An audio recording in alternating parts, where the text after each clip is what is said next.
consumed and sold in every imaginable way. Pipes, bongs, joints, baked goods. It was hard to imagine that nearly every person attending this event was breaking the law, and yet no one seemed to care. The police were there, but not to bust people. They held traffic for the band to play for Cannabis Day. Now they went back to their side of the street. Sure, no problem, brother. No problem. Complying with the 5-0.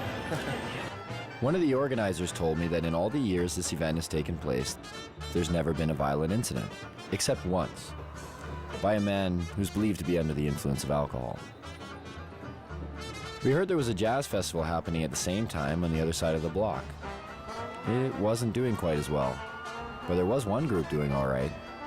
Right up there, as you can see, still Cannabis Day going on, but right here, not even a block away, is a church retreat, and they're selling donuts. I was like, well, what do you guys think about the rally? And they're like, we need to pray for them. And I was like, what? You guys are selling food for them, right? And that's, I'm sure they've sold record amounts today, I guess, too. So we'll see. We'll get an interview here shortly, hopefully. The interview never came. There was so much marijuana, it was unbelievable. I think we almost all got contact highs just from being around the smoke. But I did get a donut. I did purchase some of these on the way out. Those church girls got me. A culture of marijuana has been established in BC, from paraphernalia to cafes, from seed selling to its very own political party, the BC Marijuana Party, even bakers.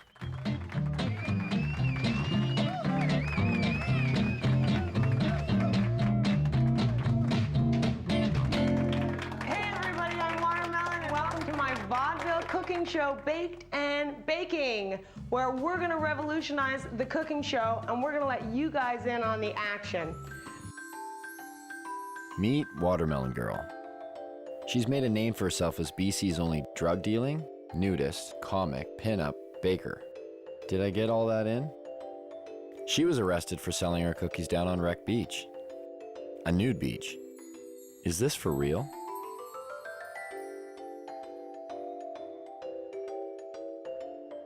I'm like the Heidi Fleiss of weed. I tell everybody, like lawyers, doctors, like there's no proverbial yo G, you know, like none of those. Like all professionals come in through my house. You know, a lot of people with money, a lot of people in politics. You don't want to know who comes through here. You know, my mother was a baker and her mother was a baker, and we just bake. So I made these pot cookies and I started selling them. It's hard to ignore such a large demand. So if you got arrested one time on Wreck Beach, right? Yeah, I've been arrested more than once. Allegedly trafficking ginger snap cookies. Allegedly trafficking ginger snap cookies. So I'm assuming not regular ginger snap cookies, right? The one with right. Snap crackle pot. But even the judge is like, uh-huh. You know what I mean? Like he's seen violent crime after violent crime, and then along comes the cookie girl. Cops are supposed to come and remove undesirables from communities, and I clearly was not an undesirable person in my community. Like, somebody else needs cookies. Actually, I just got picked up by the National Speakers Bureau, so I actually go on speaking tour to universities and talk to kids about marijuana. Oh, really? Yeah, it's like the most genius. I'm like, you want me to talk about marijuana? We're like, okay. And they pay me to do it. Lock up your kids. This is a heinous crime. So at some point, one might ask oneself, how does an industry of this size function while remaining illegal? Where does the money flow? Who's profiting off of it? Is there really $7 billion floating around the province unaccounted for? Maybe people are feeling the effects and they don't even know it. Turns out there seems to be a system. Some have even given this system a name. Well, a lot of people here in town and stuff consider it a union, right? Union? Yeah, the union, and you know, it's like a different, it's a different term for pretty much industry. It's this underground thing where there's so many different tradesmen and different people all working together. You have to work together with people that you trust because it's illegal to do what people are doing here. So this is how the so-called union breaks down. And of course, there are many exceptions to this, but this is the typical setup. First, you have a home or landowner. He doesn't take on much responsibility. He is simply the legitimate owner of where the grow operation will take place. All he has to do is pick up a briefcase every 3 months and pay off his mortgage. His hands are clean because he can claim ignorance if the grow operation is busted. Oh, I'm sorry, officer. I didn't know they were growing marijuana there. Then you have his 50-50 partner, the contractor, who will provide the equipment and hire the grower or grow himself. The grower is known as the fall guy. Why the name? Because that's exactly what he is. If the operation is busted, he takes the fall. Once the crop is matured, clippers are then hired. They prep the weed for distribution by cutting away the excess leaves and stems. What a lot of people don't understand is a part of the marijuana plant that people smoke is the bud, which in essence is the plant's flower. It's not the leaves. Clippers are generally hired on an hourly wage starting around $20. Tax-free, of course. Once the marijuana is ready, in steps the weed broker. He's not always required, but sometimes the partner with the equipment needs a broker to buy his product and then sell it for him. In the event that a broker is required, it usually means the weed is headed south to the United States. In that case, the broker will buy the pot for somewhere between $1,800 and $2,000 a pound. He'll then hire a border jumper, a risk taker, someone who has the balls and hopefully the wits to get the product over the border. Some of the most common ways?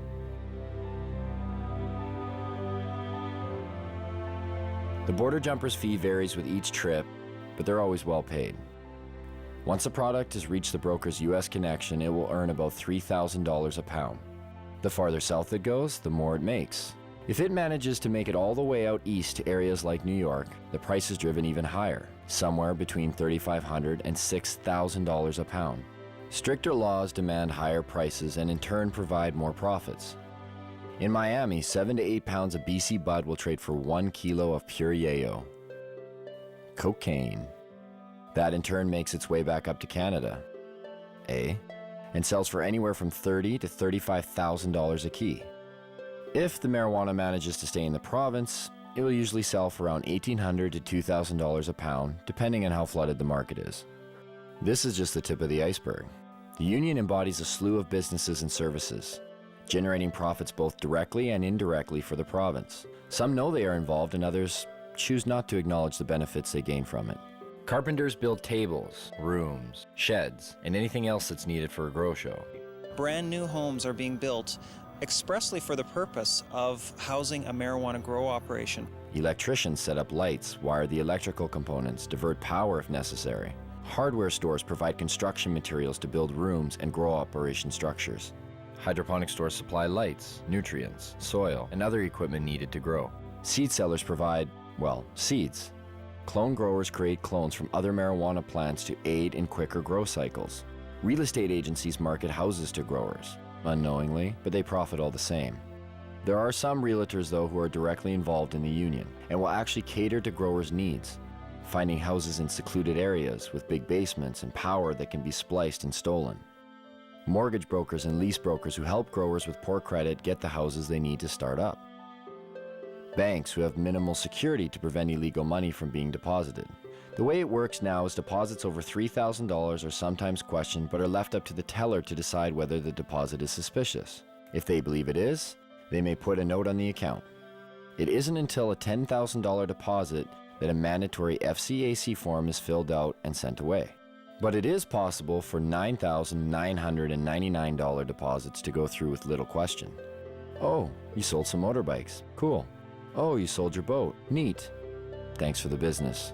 You get the point.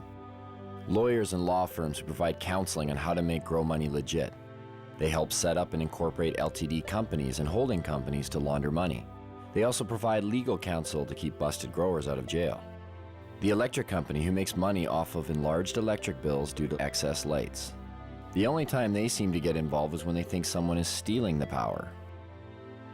Law enforcement receives budgets to fight the cultivation. They create special task forces like the Green Team to specifically target marijuana. Canadians spend $300 to $500 million annually on law enforcement and the justice system to enforce marijuana laws. Police also receive the benefits of seizing growers' and dealers' assets. And last, but definitely not least, everyday businesses. Bars, restaurants, clothing stores, boat dealerships, car dealerships, the money funneled indirectly through various everyday businesses. Growers and dealers like to spend money on everything. These growers, after they crop out, It's like they won the lottery. You can tell the ones who are selling it. The more they sell, the more bling bling they have on them. Do you think they just hold it themselves and tuck it away somewhere? No, they buy houses, they buy cars, they buy boats. They'll purchase restaurants, they'll purchase, whatever they're into. Maybe that's why we got busted. We got too carried away. You can tell yourself you're not going to let it go to your head, but I said the same thing.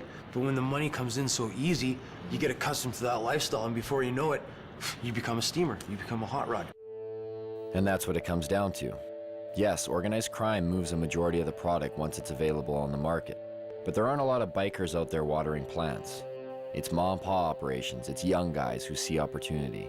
It's not easy to make that type of money doing anything, especially if you've been going to school for, the past 4 years and you see this random other guy, watering plants in his basement coming out of it with an extreme amount of money. Interesting. You have your degree. Yeah. And then you're in the... Yeah, I made the choice to put that aside and start growing weed. I could be making $33 an hour, which is a great wage, but really, why would I want to do that when I have the knowledge to make in a whole year in 2 months? What have we learned so far? Well, one, the prohibition hasn't reduced the demand, and it certainly hasn't reduced the supply. Two, it's a steady source of revenue for organized crime, which in turn attracts young people because the money is so easy. And three, being an underground market actually creates crime and violence. And yet, the only one paying the costs for all of this are the taxpayers, people like you and me. Even further, this whole deal is over a drug that seems to pose no more of a threat than the substances we already regulate. At the very least, why isn't this up for debate? Dwight Eisenhower once spoke of a military-industrial complex. Have we built up a marijuana prohibition complex? The real war on marijuana didn't start until 1972. And President Nixon said, it's all the Jews smoking pot. And he really said that. When Nixon got into this with his war on drugs, he had things that he wanted to do. He had an agenda. A lot of the information that was kept and warehoused in the Library of Congress and also at major universities was actually recalled and destroyed. The Nixon report that came out through his administration, it was called the Schaefer Report. It was by a Republican governor, and when he studied it and gave an answer, you can pick this report up, pick up any page, open it, and if you actually have experience with cannabis, you'll realize they're telling the truth. And then when it came back saying that marijuana was essentially harmless, he totally ignored it, so we're going to launch a war on drugs anyways. Didn't even print as many copies that Congress and the House would have been able to see. 1970, beginning of the war on drugs. 76 New Jersey troopers became detectives. I was one of them. They designated 1/3 of us as undercover. I happened to fall in that 1/3. That's where I spent the next 14 years of my life. What we were targeted on was the pot smokers. There was a very good reason we were targeted on pot smokers. Most of them were protesting against the Vietnam War. Now, if you could arrest that whole group of people because they were smoking pot, you didn't have to have a Vietnam War protest, which Mr. Nixon thought was a pretty good idea. So when President Nixon declared the civil war that we're living in right now, the drug war, in 1972, it was really a war on marijuana. It really didn't kick in until the 80s when Reagan, took over his presidency of the U.S. Ronald Reagan, he said, these young people, they get together, they read books, they smoke marijuana, and they talk. Like these three elements were a recipe for disaster. How do I feel about legalizing marijuana? Am I for it or against it? I am totally against legalizing marijuana. And make no mistake, the U.S. government, the focus of their war on drugs is cannabis. The focus of their rhetoric is cannabis. It's certainly used as a poster child for all drugs. When you see an ad for drugs, it's always the marijuana leaf that goes up. It's almost like a religious jihad, more powerful than going for the gusto. Causes people to think. And when people think, they question. They question things like, say, the war in Vietnam, or race separation of blacks and whites like they did in the 30s in the jazz clubs, or women's rights, or the Gulf War, or oil wars. It's real simple. You put your loafers on, you put your black socks on, you get in your car, you have your briefcase, you say hi to your neighbors, he mows his lawn just like you do, and things keep moving along in the same direction they always have been. That's why marijuana laws exist. There are, in my opinion, people in government at all levels of government who know that it's not a winnable war, and yet they continue to pursue it. Acceptance of drug use